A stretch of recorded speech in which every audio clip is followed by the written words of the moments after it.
Okay, lesson 98, page 2 or page 603 is over scale and scale factor.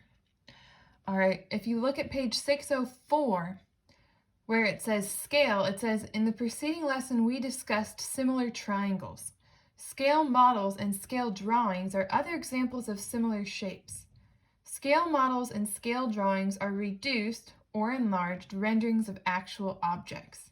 As is true of similar triangles, the lengths of corresponding parts of a scale model and the object they represent are proportional. All right, so when I hear scale model, I always think of in the movie Meet the Robinsons. There's this scene where the main character, Lewis, has traveled back in time and he's talking to Wilbur, I think, about the time machine that he traveled in. And they're in Wilbur's garage, and Wilbur's telling him how his dad built this time machine, and he starts going back to when he first started building it, and he is showing him all the models that the dad built before he actually built the original. He opens this closet, and all these little, they look like little spaceships. They just fall out of the closet, and he says, "We're talking scale models," and that's exactly what this lesson is over. A lot of times, for very large projects, the people who create those will create a scale model, which is the same thing but on a much smaller scale. But it's directly proportional. So if if on the scale model, let's just say that the front tire let's just say you had a scale model of a car, and you were doing a little car, and it was just going to be a model for a bigger one that you were going to eventually build. Well, if on the scale model, if the front tires are half the size of the back tires, then that's going to be the same on the actual one that you build. Now, both tires will be bigger than the scale model, but they will be the same proportion. So the front tires will be half the size of the back tires. So you're just creating a smaller version of something else, but they have the same proportions. All right, so if you look at the next paragraph, it says the scale of the model is stated as a ratio. For instance, if a model airplane is 1/24th the size of the actual airplane, the scale is stated as 1:24, and then they use a colon. We may use the given scale to write a proportion to find a measurement either on the model or on the actual object. A ratio box helps us put the numbers in their proper places. Okay, so let's look at example 1. It says a model airplane is built on a scale of 1:24. That's how you would read this with the colon here, 1:24. If the wingspan of the model is 18 inches, the wingspan of the actual airplane is how many feet? Okay, so what you're going to do is you should have a ratio box here, and then you can use cross products. All right, so you have your ratio, which is 1:24. And again, I say ratio box, but I don't usually actually draw the box. I just have the columns and the rows. Okay, so you've got this scale, okay? The model is built on a scale of 1:24. Okay, so the model is going to be the smaller one than the actual airplane. Okay, so you have the model, which is 1, and then it's a ratio of 1:24. The wingspan of the model is 18 inches. Okay? The wingspan of the actual airplane is how many feet? Okay, so we're looking for the wingspan of the actual airplane. So we know we can do cross products here. All right, we know that 1 times x is going to equal 24 times 18. Okay, so x is already 1x, so we don't need to do anything. All we have to do is 24 times 18. Okay, so let's just go ahead and do that. 8 times 4, that would be 32. 8 times 2 would be 16, plus 3 would be 19. 0.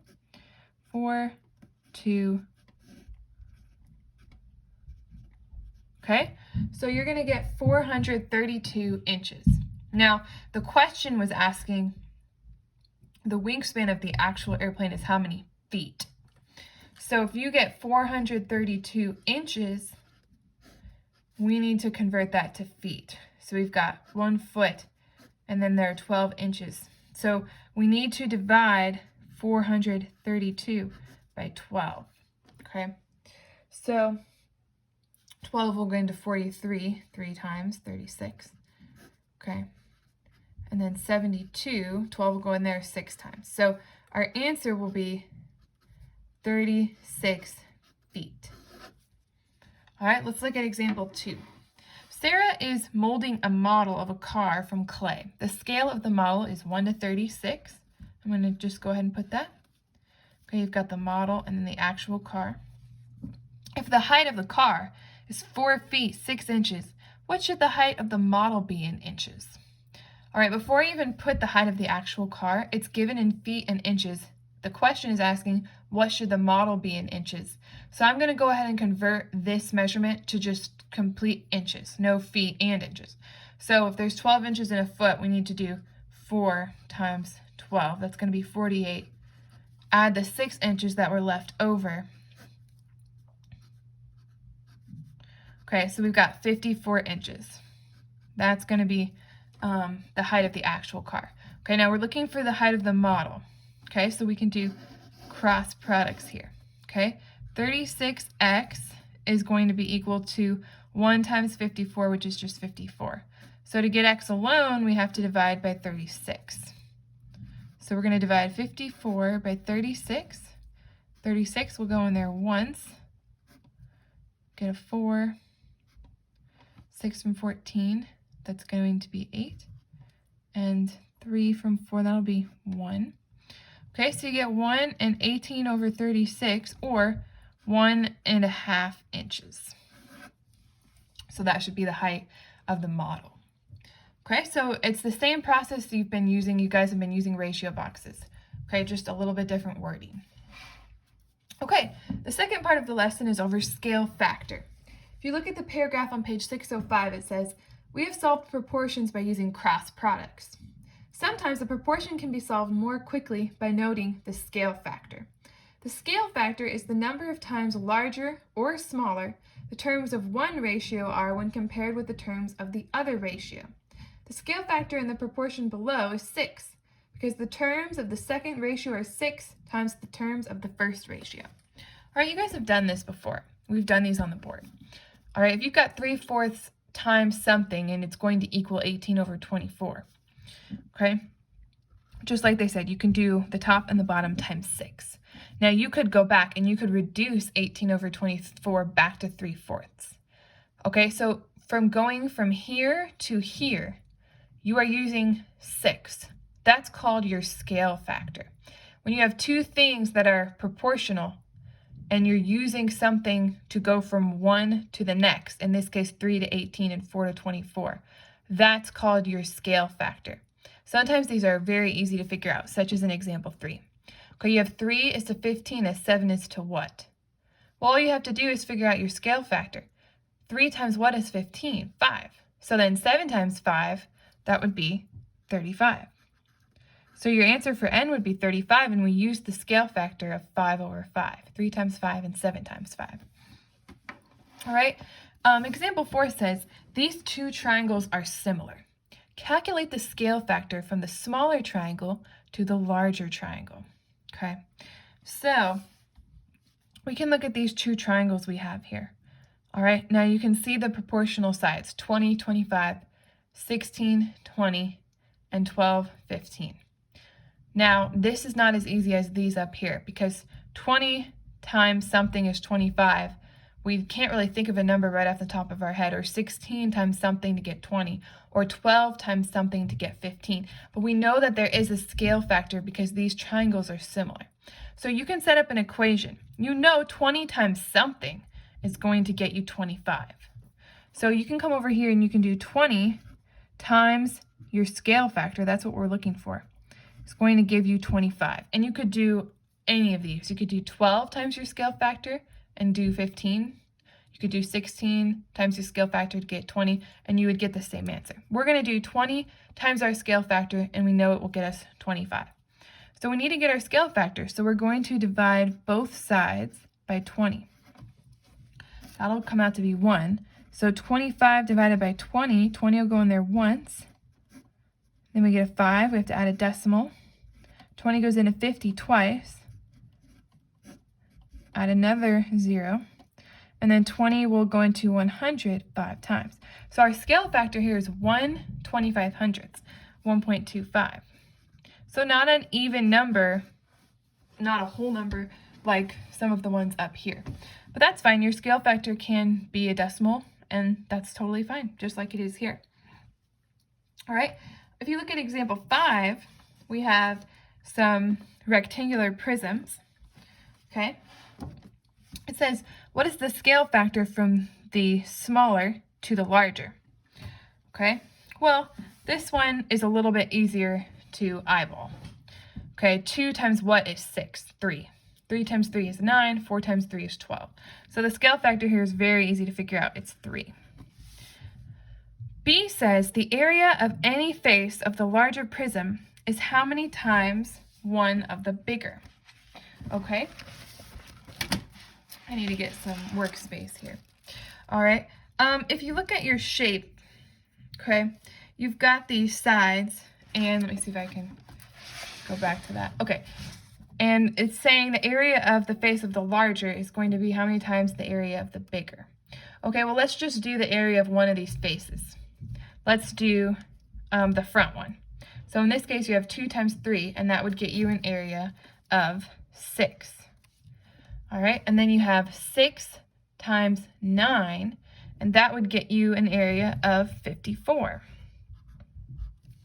Okay, now 6 times what would be 54? Okay, because we're talking about the area. So the area of the face of the larger prism is how many times one of the bigger. That's wrong. That should say smaller.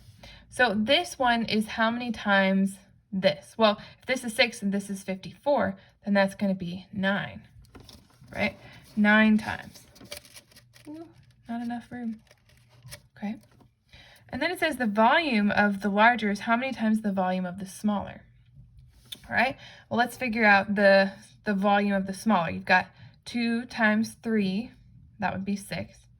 And then times 4. So the volume here would be 24.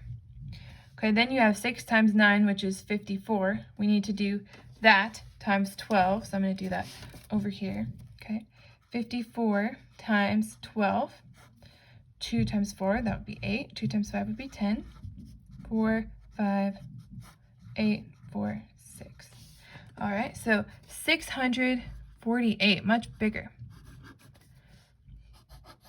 All right, so the volume of the larger is how many times the volume of the smaller. So this volume is how many times of this. Okay, so 24 times what is going to get us 648? Well, I don't know that off the top of my head, so let's just do some division here. Okay, we're going to do 648 divided by 24. Okay, well, 24 will go into 648. Let's see here. Twice? 48. 8 from 14, that's 6. 1. And then 168. Okay, well, I think 24 will go in there 7 times. 7 times 4 is 28. 7 times 2 is 14. Yeah. Okay. So that's 27 times bigger. So going back to our question, 648 is 27 times bigger than 24. All right, now, if you notice, okay, what are you doing here? You're taking your scale factor. Okay, from one side to the other, your scale factor is 3. From one area to the other, your scale factor is 3 squared, which is 9. From one volume to the other, your scale factor is 3 cubed, which is 27. So if they're asking you questions like these, you don't have to do all the work that I just did, okay, because we've just proved that all you have to do is take your scale factor, and for an area, square it, 9. And for a volume, cube it, 27. So if your scale factor had worked out to be 4, then this would be 16, and then this would be 64. So that's just a good rule to remember. All right, go ahead and work the practice problems on your own. Okay, take a shot, and then go ahead and play the video, and you can see if you got the right answers. All right, I'm assuming that you've worked it. The answer for letter A is 12 feet. For B, you should get 18 inches. For C, you should get 21. For D, you should get 6. For E, you should get 2.5. For F, 6.25. If you got those answers, then excellent. If you didn't, let's go ahead and look at them. All right, A. The blueprints were drawn on a scale of 1 to 24. The length of a wall on the blueprint was 6. What was the length and feet of the wall of the house? Okay, so we have our blueprint and then we have our actual. Okay, so the length of the wall on the blueprint was 6 inches. What was the length and feet of the wall in the house? Okay, in feet. Okay, so we're going to get something, but we're going to have to convert it. All right, well, we can do cross products here. X will be equal to 24 times 6. Okay, so 24 times 6, 144 inches. Okay, and they wanted it in feet. Well, 144 inches. Converting that to feet. 12 will go into 144 12 times, so that'll be 12 feet. B. Brett is carving a model ship from balsa wood on a scale of 1 to 36. So we have the model and then the actual ship. If the ship is 54 feet long, the model ship should be how many inches long? All right, so this time we're going to have 36x will be equal to 54 feet. So we're going to have to divide by 36. Okay, so 54 divided by 36. 36 will go in there once. 14 from 6, 8, 1. Okay, 36 will go into there. Let's see. Well, 3 would go into 18. Let's try 5. 3 times 5, that would be 15 plus 3 would be 80. Okay, so 1.5. So 1.5 feet, that would be how many inches? Well, you can do our unit multiplier. 1.5 feet times 12 inches in 1 foot. Then we have to do 1.5 times 12.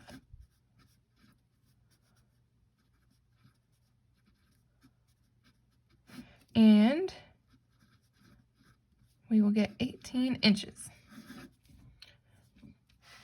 All right, for C, you're looking for the scale factor, and then you're going to use that to solve. So 5 times 3, that would be 15. So 7 times 3, that would be 21. And for D, well, 3 times 7 would be 21. So what times 7 would be 42? 6. 6 times 7 would be 42. All right, for E, these two rectangles are similar. Calculate the scale factor from the smaller rectangle to the larger rectangle. All right, so you could pick any side. Let's do 4 and 10. So they want the scale factor from the smaller to the larger. So 4 times something to get to the larger of 10. 4 to get to 10. We're going to divide both sides by 4. And 10 divided by 4, 4 goes in there twice. 4 will go into 25 times. That really shouldn't be there. So you get 2.5. And then F, the area of the larger rectangle is how many times the area of the smaller rectangle. Okay, well, all we have to do is take our scale factor and square it. So 2.5 times 2.5.